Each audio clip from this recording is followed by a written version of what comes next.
உதவக்கர ஒன்ன கட்டி கடனம் பட்டு 10 வட்டி.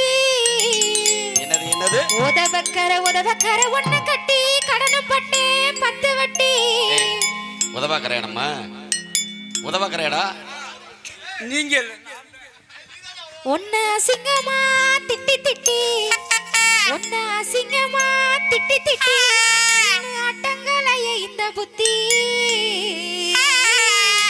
கோணி சாக்கு நானும் தாரேன் நீ எடுத்துக்க, கோணி சாக்கு நானும் தாரேன் நீ எடுத்துக்க, குடிச்சிருந்தா மரியாதையா போய் படுத்துக்க. கோணி சாக்கு நானும் தாரேன் நீ எடுத்துக்க, கோணி சாக்கு நானும் தாரேன் நீ எடுத்துக்க, குடிச்சிருந்தா மரியாதையா போய் படுத்துக்க, குடிச்சிருந்தா மரியாதையா போய் படுத்துக்க. அடிமேனி வலிக்குதுன்னு மினிக்கோ ஆற்று ஒன்னடிச்சே, அடியமேனி வலிக்குதுன்னு மினிக்கோ ஆற்று ஒன்னடிச்சே, அதுக்கு கோணி எடுத்து தந்து, அடிய உள்ள நீ கோணி எடுத்து தந்து எனக்கு கோபம் வர செய்கிறியே. அடி என்ன தனியா படுக்க சொல்லி எங்கடி போற, அடி என்ன தனியா என்ன தனியா படுக்க சொல்லி எங்க